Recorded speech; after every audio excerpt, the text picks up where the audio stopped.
Hello and welcome to All Talks with Cafemutual. I'm Suhail Chawla and today I'm joined by Ajay Vora, Head of Equities at Nuvama Asset Management. Mr. Vora, welcome to the show. Thank you very much for having me.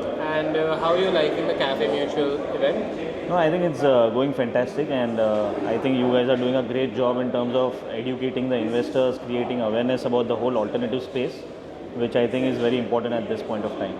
All right. And so our first question is regarding PMS.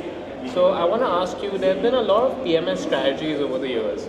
I wanted to ask you which themes or strategies do you think will remain dominant over the next years, such as small cap, new economy, global equities. Which of these do you see as the next dominant strategy?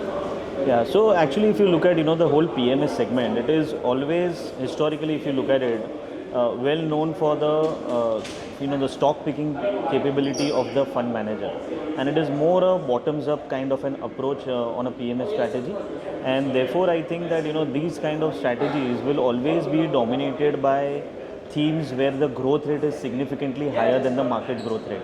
So the fund manager will always keep looking for trends and themes where the growth rates are in excess of 25-30%. And therefore, I think that the older sectors, if you look at the whole cap goods, the infra space, or even the banking space, they have somewhere matured, and therefore you need to look for newer sectors where I think that something like the platform companies where you saw something like a Paytm or a Zomato. I'm just giving you examples of the platform companies are a theme. Renewables is a big theme, defense is a big theme, and so on and so forth. So my sense is that these kind of strategies where the base is pretty low, and because of the industry tailwinds, these sectors can continue to grow at 25-30%, and that is I think what excites the PMS fund manager. And therefore, if you look at most of the PMS strategies as well, a large part of their allocation would be into the newer sectors, which can EMS as a sector, if you have seen how that has done well. So I think that these are the newer sectors which will dominate the allocation for the PMS strategies. And speaking of growth, in terms of growth, AIF in the last 5 years has grown considerably faster than mutual funds and PMS. I wanted to ask you why this is and how can this growth be sustained? Yeah. So firstly, one needs to understand, what does it offer, right? My sense is that if you compare AIFs versus mutual fund is a very plain vanilla kind of a product, right? But considering the wealth that has been generated in our country over last 3, 4, 5 years, especially post-COVID, and the number of millionaires and billionaires that have now come up in the country, these are the investors who are looking for very customized kind of a product, right? They want to diversify their existing overall investment.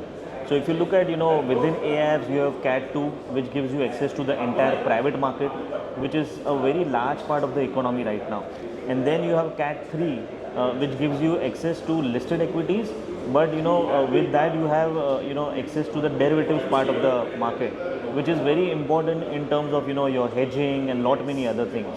So my sense is that with more and more millionaires and billionaires and wealth getting created in the economy in the country, these kind of products will definitely have its own demand, and therefore and also the base is very low for the overall AIF space if you compare it with the mutual fund. So my sense is that CAT2, CAT3 kind of strategies, and if you have a suitable market for that, this will continue to grow at 25-30% going forward. Okay, all right. So a lot of growth in the future. Yeah. I wanted to ask you if you have any message for the distributors watching at home, because as you know, mutual funds have about 2 lakh distributors, but the distributors in PMS and AIF are a fraction of that. So is there any message you'd like to give to these distributors? Yeah. So I think that the key message for the distributors is that they need to understand what are the key requirements of their investors, right? And depending on that, if the product is not available within the mutual fund space, it is the alternatives which will definitely have something customized or sophisticated for those kind of investors. So they need to match what the requirement is and what the product offers, rather than giving them the plain vanilla kind of a product which the mutual fund has.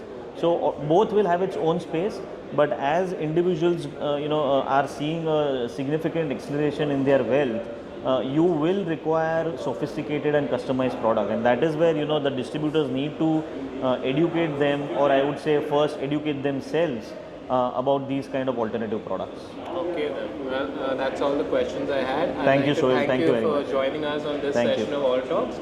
Keep yourself tuned in for more such insights from this industry's leader, and see you next time.